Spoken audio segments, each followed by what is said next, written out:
Three little hands in the Renit was raining hard that morning. Not just the kind of rain that makes you run for cover, but the kind that soaks through your socks, stings your eyes, and makes the world feel smaller. Gray clouds pressed low over the city. People rushed past each other with umbrellas, heads down, faces tight. Keanu Reeves had just stepped out of the side door of a small bookstore on Main Street.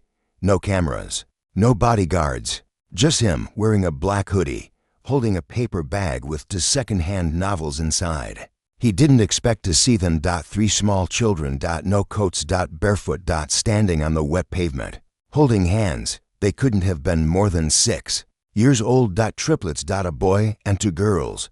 Their faces were pale. Their hair clung to their cheeks. One girl held a crumpled paper in her hand. The boy had a bruise on his elbow. The other girl looked straight at him with big, scared eyes. Keanu paused. At first, he thought they were just waiting for someone, but no one came. Then the boy stepped forward. "Are you Keanu?" he asked in a voice so small it was almost lost in the rain. Keanu slowly nodded. The girl with the paper held it out with both hands. Her fingers were trembling. "Please help us," she whispered. "Our mom is really sick." Keanu looked down at the note. The paper was wet, ink smudged, but the message was clear. "Her name is Dahlia. She can't wake up. She's cold. She won't talk. We don't know what to do. We walked here because we saw you on TV once and Mom said you're a good man." His heart stopped for a second. He knelt down to their level. "Where's your mom?" he asked gently. "At home," the boy said, "in the apartment behind the auto shop." "How far is that?" "We walked a long time," the girl whispered. "Our feet hurt, but we didn't know who else to ask." Keanu stood up quickly. "Show me," he said. He followed them through the rain, holding his hoodie tighter around him. They walked several blocks. No adult had stopped them. No one had asked where their parents were. People just kept walking. Keanu stayed close.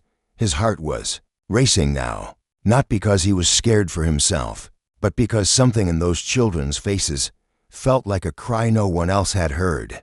They reached a narrow alley behind an old car repair shop.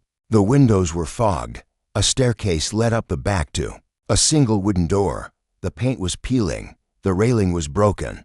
The boy pointed. "She's in there." Keanu ran up the steps 2 at a time. The door wasn't locked. Inside, the air was cold. Too cold. The apartment was small. One couch, cracked floor tiles, a single mattress on the floor where a woman lay curled up under a thin blanket. Keanu knelt beside her. Her face was pale, lips slightly blue. Her breathing was shallow. Her name, he would later learn, was Dahlia Rose, a waitress, a widow, a mother of 3. A fighter. But now, she was barely holding on. Keanu checked her pulse. Weak, but still there. "Call an ambulance," he told the boy, who stared at him wide-eyed. "We don't have a phone," the girl whispered. "We never had one." Keanu pulled out his own phone. Dialed fast. "This is Keanu Reeves," he said. "I need an ambulance now. Downtown. Woman unconscious. 3 children with her. Possible hypothermia or infection. She's breathing, but barely." He gave the address. Stayed on the line and gently covered Dahlia with his hoodie. The ambulance came 10 minutes later, but those 10 minutes felt like forever. The triplets sat on the couch, holding each other, scared, silent. Keanu stayed with them, kept a hand on their backs, told them everything would be okay, even when he wasn't sure yet. Paramedics rushed in.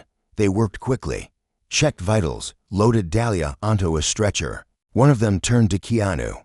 "Good thing you found her when you did," he said. "She might not have made it through the day." Keanu looked at the children. They didn't cry. They just sat quietly, like they'd used up all their tears. He followed the stretcher to the door, then turned back. "I'll stay with them," he said firmly, "until someone tells me not to." At the hospital, doctors began treatment. Pneumonia, dehydration, exhaustion. They said she'd been pushing through work while sick for weeks, trying to hold it together until her body couldn't anymore. While Dahlia lay in a hospital bed surrounded by wires, Keanu took the triplets to the hospital cafeteria. Bought them warm soup, got them dry clothes from the staff closet. Sat with them while they ate. Slowly, they began to talk. The boy's name was Noah. The two girls were Mia and Lily. They had no other family, no close neighbors. Their mother had been working 2 jobs, cleaning houses during the day, waiting tables at night. She never complained. But her body had finally said enough. Keanu stayed the whole day. Called his team, cleared his schedule, told them not to ask questions. He didn't want headlines. He wanted these kids safe and their mother alive. But the next morning, the doctor came with news. Dahlia had slipped into a coma. Stable, but not waking. No one knew how long it might last. The hospital would call social services next. But Keanu, he looked at the children, and something in him made a decision. One he didn't say out loud yet. Because sometimes, promises don't start with words. They start with actions. And that day, Keanu Reeves took the triplets by the hand and quietly became the only family they had left. Asterisk, not their father, but not a stranger. The hospital lights buzzed softly overhead. The triplets were asleep in 3 chairs pulled together in the waiting room. Noah was curled up with his head on a folded jacket. Lily clutched her worn-out teddy bear. Mia had one hand resting on Noah's back, like she was still watching over him even in her dreams. Keanu Reeves sat nearby, elbows on his knees, face in his hands. He had been up all night. He had been in 100 movie sets, faced camera flashes, directors, scripts, and fight scenes. But nothing had prepared him for this. For 3 small children with no shoes, for a mother who didn't wake up, for a note that simply asked him to help. And the strange thing was, he didn't feel trapped. He felt responsible. Not because he was famous, not because of pity, but because no one else had come. Early the next morning, a hospital social worker arrived. Her name was Julie. She carried a clipboard, wore square glasses, and had a voice that was calm but firm. "You're the one who called the ambulance?" she asked. Keanu nodded. "And you've stayed with the children since?" "Yes," he said quietly. Julie looked over her paperwork. "Do you have any legal relationship to the family?" "No." "Any history? Friendship? Neighbor?" "No." She looked up, surprised. "Then why did you stay?" Keanu's voice didn't waver. "Because they needed someone." Julie studied him. "You understand we may need to place the children in temporary care?" Keanu looked over at them, still asleep, faces soft with exhaustion.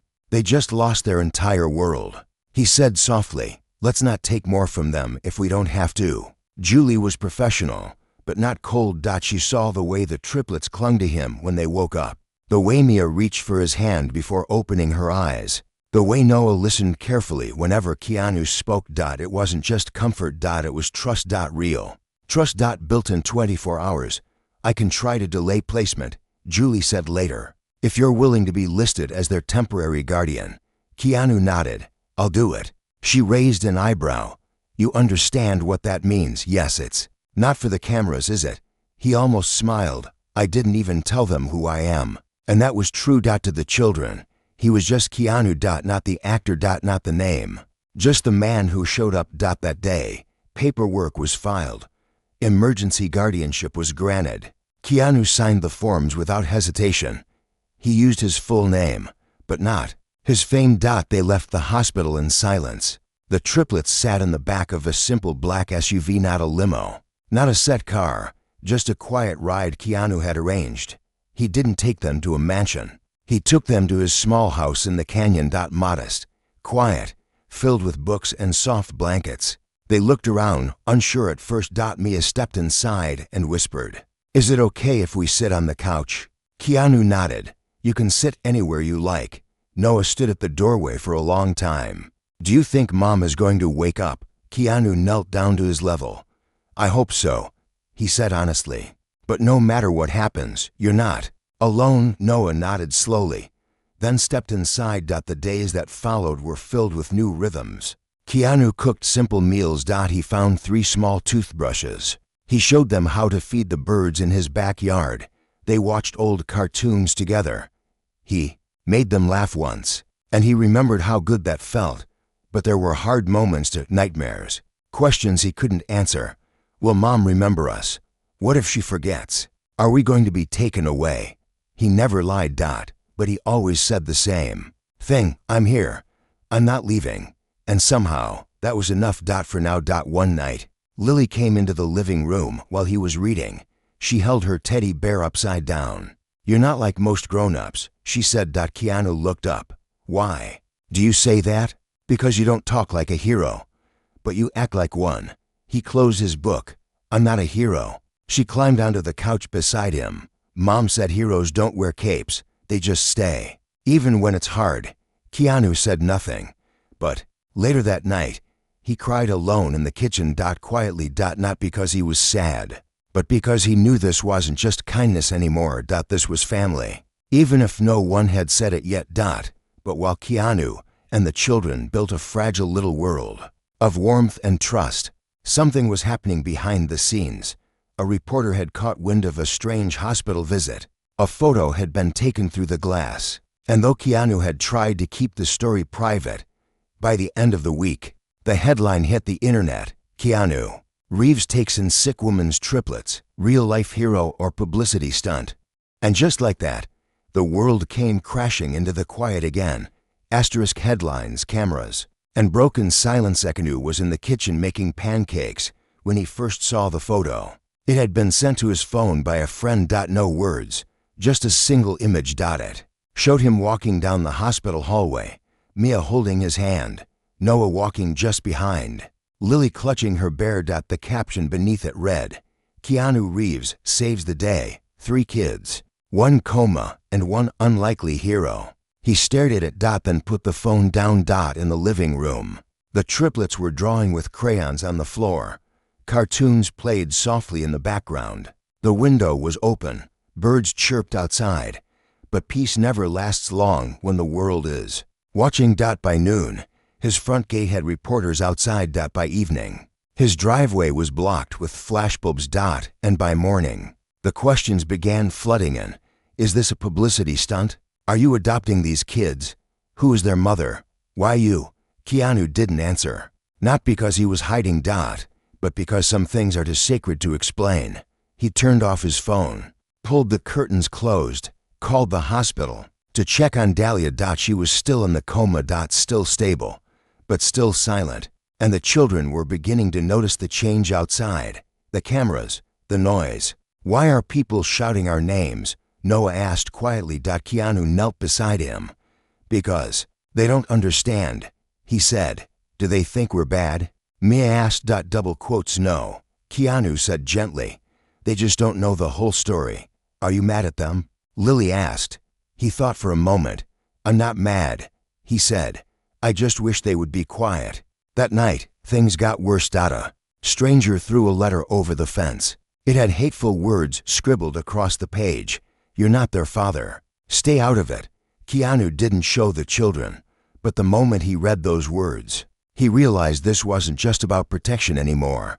This was about fighting for peace. Fighting for the right to care, even when the world didn't give you permission. He called Julie, the social worker. Explained the situation. She was calm but concerned.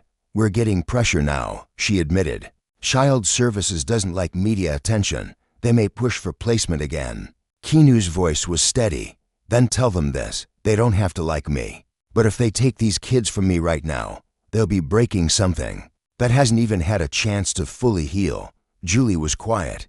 Then she said, I'll try to buy you time. The next day, Keanu made a choice. He set the triplets down on the couch. No cameras. No noise. Just them. I want to ask you something, he said. The children looked up, confused.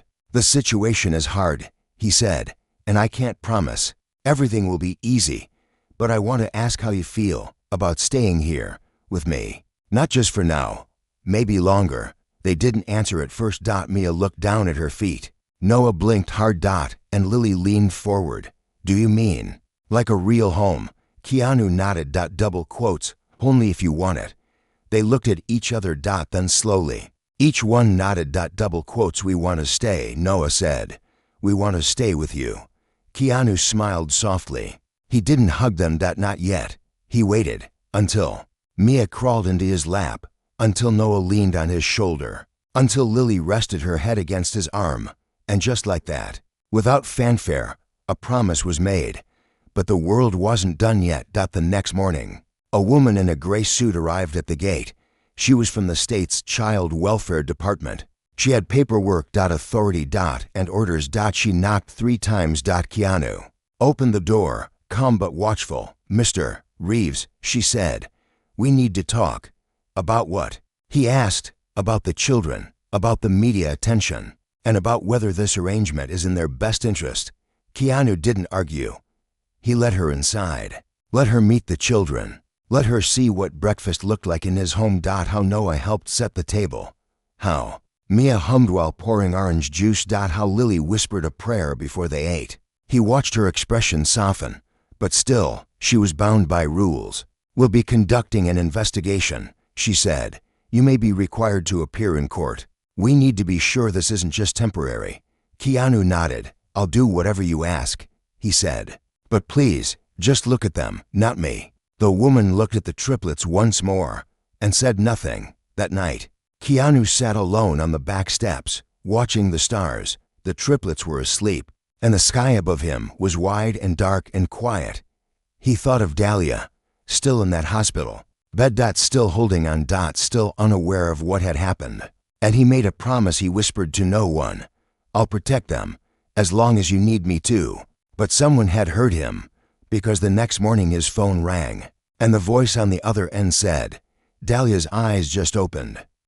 When her eyes opened, Keanu dropped the phone, not out of carelessness, but because his hands started shaking. For days he had carried the weight of her children. Fed them, bathed them, sat beside them when they cried without words. Now someone was telling him she had woken up. "Are you sure?" he asked, picking the phone back up. "Yes," the nurse said. "She opened her eyes early this morning. She's still weak, not speaking yet, but she's conscious." Keanu felt something rise in his chest, something too big to name. Relief, hope, fear, and love. He didn't wake the triplets right away. He sat beside their beds, watching their peaceful faces. Then he whispered, "Kids, it's time to go see Mom." Noah was the first to sit up, eyes wide. "Really?" Keanu nodded. Mia and Lily gasped and grabbed each other's hands. They didn't need breakfast. They didn't ask questions. They just ran to get dressed. At the hospital, Dahlia was propped up by pillows. Her face was pale, eyes blinking slowly. Machines beeped around her. She looked like someone trying to climb back into her own life. When the door opened and her children ran in, her lips trembled. She didn't speak, but her eyes filled with tears. And when Noah climbed onto the bed and hugged her, she cried without sound. Mia and Lily clung to her hands. Keanu stood at the door, watching quietly. He didn't enter.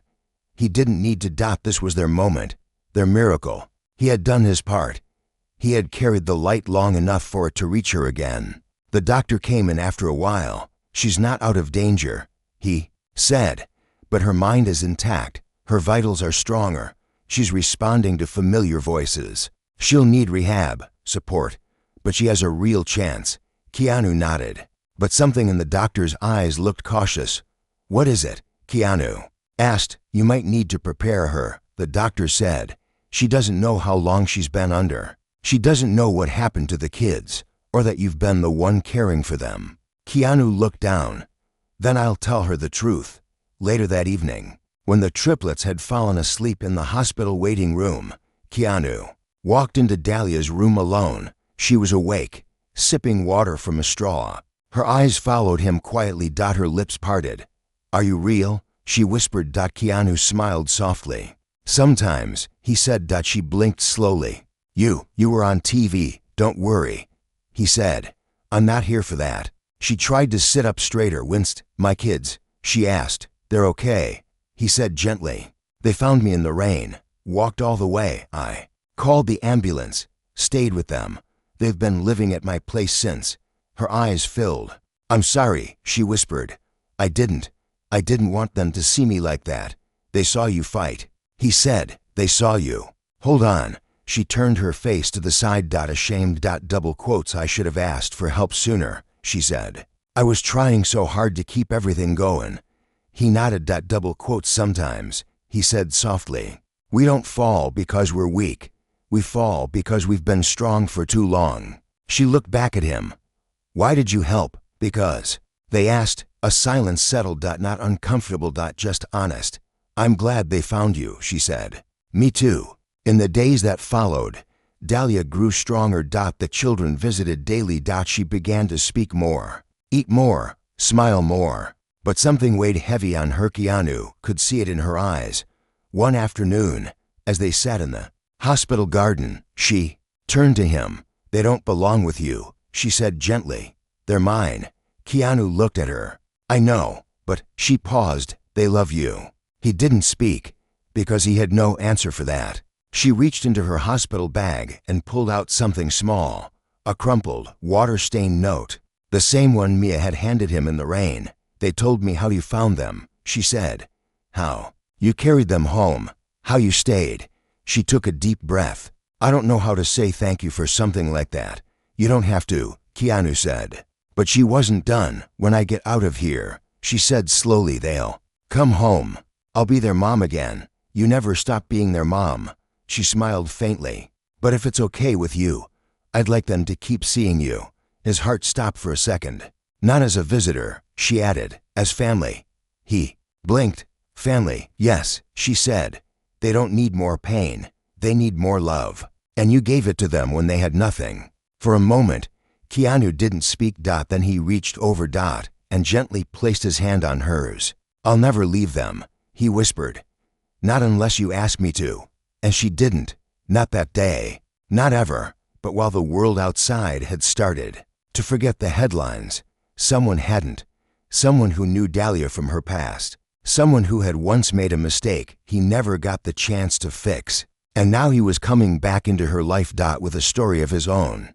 The man she never spoke of. The rain had stopped, for the first time in weeks. The sky above Los Angeles was clear, the sun falling soft and golden across the hospital walls. Dahlia sat by the window in a wheelchair, watching her children laugh. As they chased one another on the lawn below. Keanu stood behind her, silent. She turned to him slowly. They smile more now, she said. They trust the world again, he replied. But behind her smile, there was hesitation, something she hadn't yet shared. There's something you don't know, she said, barely above a whisper, about their father. Keanu's eyes didn't flinch. I always thought it was just you and them, he said. Gently, it was, she nodded. But not always. She looked down at her hands, folded tightly in her lap. His name is Marcus, she said. We weren't married. It was complicated. We met when I was working 2 jobs, barely surviving. He was kind at first, generous, said all the right things. But after I got pregnant, he disappeared. Never saw the kids, never called, no support. Her voice trembled. I didn't tell them because I didn't want them to feel abandoned. Keanu's voice was steady. Do they know? No, she said. But they might find out. Because yesterday, someone left this at the front desk. She reached into the blanket on her lap and pulled out an envelope. Inside was a note. It read, I saw the news. I didn't know. I want to meet them. I'm ready now. And below the message, a name. Marcus. Keanu read it twice. His jaw tensed. Do you want him to? He asked. Dahlia didn't answer at first. Then she whispered, I don't know. What if he hurts them again? What if he doesn't? She turned to look at him. Keanu, you showed up when no one else did. But what if this is a second chance for him, too? The next day, Keanu arranged the meeting, not in a courtroom, not in secret, but in the hospital garden, beneath the old olive tree. Keanu stood beside the children as Dahlia waited nearby, her wheelchair shaded by the tree. They were playing with chalk on the pavement, drawing hearts and suns and misspelled words. Then a man walked through the gate. Tall, thin, clean-shaven, nervous. He wore an old denim jacket and held a folded photo in his hand. It was him. Marcus. The triplets looked up. They didn't know who he was, but Dahlia did. She waved him over gently. He hesitated. Then walked slowly toward her. It's been a long time, she said. He nodded, throat tight. I'm sorry, he said. I didn't know how to come back. And when I saw them on TV, when I saw what he did for them, he looked at Keanu. I realized I was never brave enough. Keanu didn't move. Just listen. Marcus turned to the children. I know you don't know me, he said softly. But I'm your father. The words hung in the air. Noah blinked. Mia stepped closer to Dahlia. Lily whispered, you're the one who left, Marcus. Nodded. Double quotes yes. And that was wrong.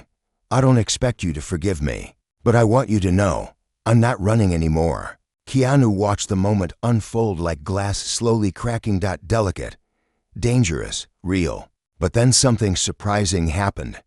Noah stepped forward. Looked him straight in the eye and said, did you come because of the news or because you love? U.S. Marcus knelt down. I came because I love you. But I didn't realize it until someone else showed me how. He looked at Keanu. Thank you, he said. Keanu nodded once. Not in approval, but in understanding. Because sometimes the right thing isn't stepping forward. Sometimes it's stepping back. That night, the children asked Dahlia quiet questions. Is he going to stay this time? Can we still see Keanu? Dahlia smiled softly. Double quotes yes, she said. Keanu isn't leaving, not ever. And he did in single quotes. The story spread again. But this time, the headlines were different. From abandonment to redemption. The real father meets the man who saved his kids. Keanu Reeves and the quiet story behind a hospital miracle. But the children didn't care about the headlines. They cared about Sunday afternoons with pancakes. About bedtime stories told into voices one deep, one calm. About healing and family and love that didn't need to shout. Weeks passed. Dahlia was discharged. Marcus stayed in the guest room down the hall. And Keanu? He built a bookshelf in the kids' room, filled it with blank journals, for memories, he said. And the first thing they wrote in Noah's crooked handwriting was a single sentence. We are safe now. But one final twist remained, because weeks later, while checking the mail, Keanu found a letter with no return address. Inside was a check. And a note. It said, for what you gave without being asked. Use it to build something bigger, something for other kids like them. It was signed by a name he didn't expect, a famous producer from the industry, one who had once ignored him, mocked his silence, but now wanted to follow his lead. And just like that, a new story was born. Asterisk, the home they never had. The house wasn't big. Not at first. It sat on the edge of an old hilltop, with chipped paint and a sagging porch. A place most people would have driven past without noticing.